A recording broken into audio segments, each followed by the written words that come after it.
বাংলায় কত সিট পাবে তৃণমূল? গতকাল নেতাজি ইন্ডোর স্টেডিয়ামের বিশেষ সভার পর এই বক্তব্যটা নিয়ে কার্যত বাংলা উত্তাল, অর্থাৎ media, social media, main stream media, সব জায়গায় আলোচনার ঝড়। আপাতত ফিক্সড হয়ে আছে 215, কালকের আগে পর্যন্ত 184। অর্থাৎ মমতা ব্যানার্জি 2-3 দিন আগে আর ইসে বলেছিলেন মিডিয়াতে যে আমরা 2/3 পাবো, তা 2/3 হিসাবে 184 ম্যাক্সিমাম হয়।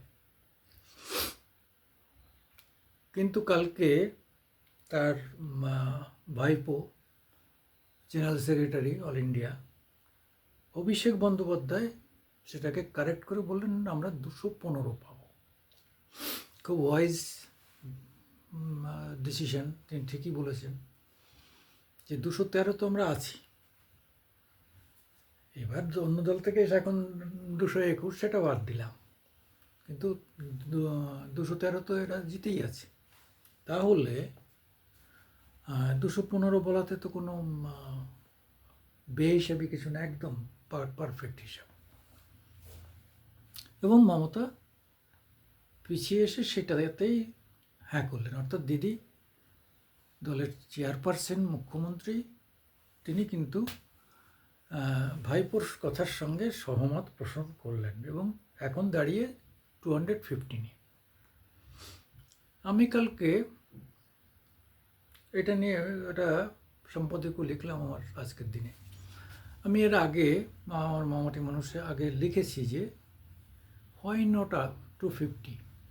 আমি ইউটিউবেও বলেছি 15-20 দিন আগে যে 2026-এ মমতা 250 কেন পাবেন না?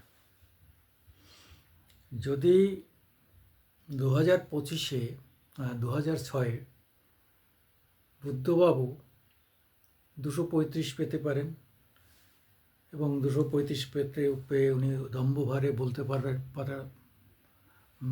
পেরেছিলেন যে আমরা 235, তাহলে ওদের কথা শুনতে যাব কেন?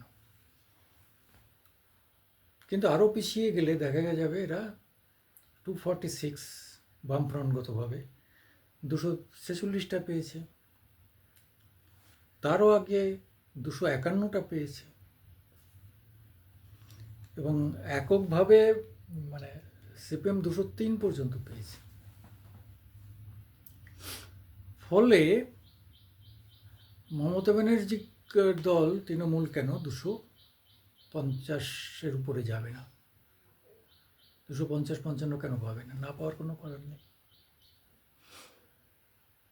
এটা একবার একটা মানে প্যাটার্ন তো একই আছে, নির্বাচনের প্যাটার্ন, রাজনীতির প্যাটার্ন, সব কিছু তো একই আছে। তাহলে এরা নতুনত্ব কী হবে? যদিও শুভেন্দু বলছেন না, এবার ভোট অন্যরকম হবে, হ্যান হবে ত্যান হবে। সে লোকসভার আগেও বলেছিলেন যে সেন্ট্রাল বাহিনী দিয়ে ভোট হবে, সব কিছু তারাই হবে। দুটো জায়গায় মানে ওয়েস্ট বেঙ্গলে সারা ভারতবর্ষ থেকে আলাদা হয়, একটা হচ্ছে ভোটের দিন আর একটা হচ্ছে গণনার দিন। এই দুটো দিন নিয়েই অনেক খেলা চলে।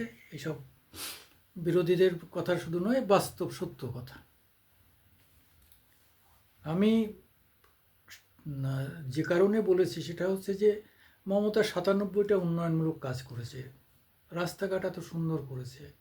আপনি মা ফ্লাইওভার থেকে সন্ধ্যার পরে নেমে যাবেন রাজারহাটের দিকে, দেখবেন যে কী অপূর্ব সৌন্দর্য, লাইটিং থেকে আরম্ভ করে সব কিছু। আপনি পার্ক স্ট্রিটে যাবেন, বিভিন্ন জায়গায় যাবেন, দেখবেন কী সুন্দর।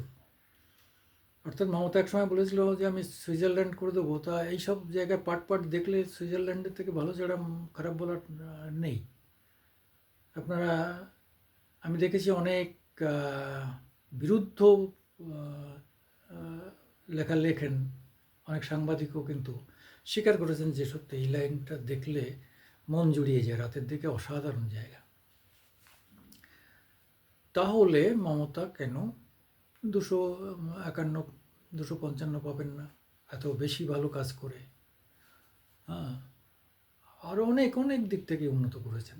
ছাত্র, যুব, স্বাস্থ্য নিয়ে একটু সমস্যা রয়েছে, সে স্বাস্থ্যটাও অনেকটা রিকভার করেছেন। এই ডাক্তারদের নিয়ে আলাদা বসে টসে চেষ্টা করছেন। তাহলে কেন হবে না?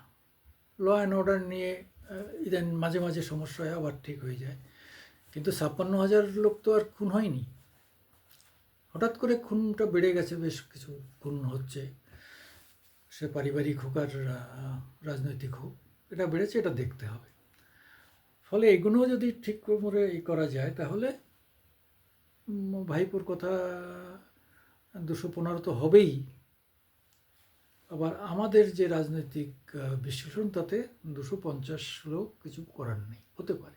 হ্যাঁ, বলতে পারেন যে না, আগের যে হিন্দুত্ববাদিতা ছিল বাম আমলে, ওরা পেয়েছে 251টা, 246টা, তখন হিন্দুত্ববাদিতা ছিল না, ঠিক কথা। তখন হিন্দুরা মানে আলাদা, নিজেদের অস্তিত্ব আলাদাভাবে রাজনীতিতে স্বীকার করতো না। তারা রাজনীতি নিয়ে ইসে ধর্মীয় ব্যাপারটা ভাবতো না। মুসলমানরা ভাবতেন কিনা জানি না, তারা বামফ্রন্টকেই সমর্থন করতেন। কিছু কিছু বড় লোক যারা, তারা কংগ্রেসকে সমর্থন করতেন, এটা ফিক্সড ছিল।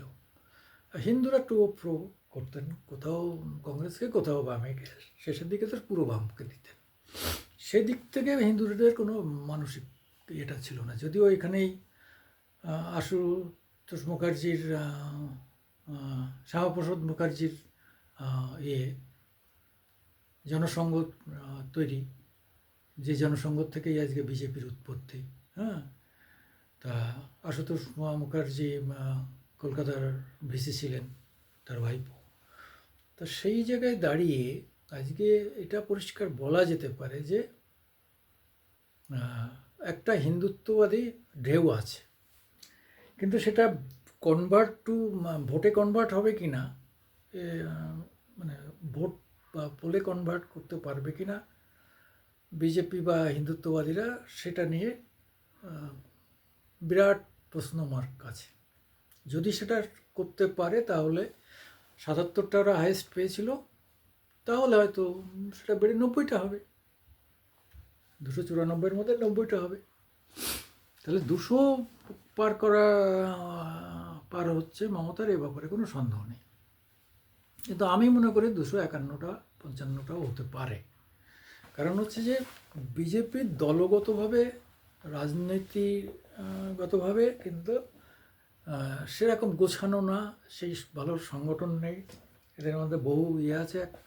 শুভেন্দুকে সামনে রেখে ওরা খেলতে চাইছে, কিন্তু শুভেন্দুরও একটা লিমিটেশন আছে, কেন শুভেন্দুরও পিছনটা খুব পরিষ্কার নয়, এটা আমরা সবাই জানি। তবে হ্যাঁ, লড়াকু হিসাবে শুভেন্দু কিন্তু এখন 1 নম্বরে, এ ব্যাপারে কোনো সন্দেহ নেই। বিরোধী যে কোনো দলের একদম মানে মমতার দলের থেকে যে মুভমেন্টটা শিখেছে, সেই মুভমেন্টটাও এখনও চালিয়ে যাচ্ছে, এবং সাহস আছে, পয়সাও আছে, ফলে সাহসটাও আছে, এবং ইয়াং জেনারেশনের একটা অংশকে ধরে রাখতে পেরেছে। এটা কিন্তু শুভেন্দুর একটা বাড়তি সুবিধা, এবং মিডিয়ারও একটা অংশে বিশাল সাপোর্ট পাচ্ছে। সোশ্যাল মিডিয়াতে সবাই ওর পিছনে লেগে রয়েছে। কেন, শুভেন্দুকে দেখালে, আমিও দেখেছি, শুভেন্দুকে দেখালে যদি 500 লোককে দেখে, অন্য কাউকে দেখালে 50 জন দেখে না। শুভেন্দুর এই ক্রেজটা আছে, সেটাকে অস্বীকার করার কোনো উপায় নেই। সব মিটিয়ে এখন সামনের দিকে তাকানো যে কী হবে। আপনারা মতামত থাকলে মতামত দেবেন। আপনারা কি আমার সঙ্গে 251তে একমত, না 215তে? না শুভেন্দু বলছে যে আমরাই চলে আসবো 200 নিয়ে, 2026-এ বিজেপির সরকার গড়বে, আরএসএসও তাই বলছে। কোনটায় আপনারা সঠিক বলবেন দয়া করে। আমি সুকুমার দেবনাথ, আমার মামাটি মানুষ ইউটিউবে আপনাদের সবাইকে স্বাগত জানাই। নমস্কার, আদাব, সত শ্রী অকাল।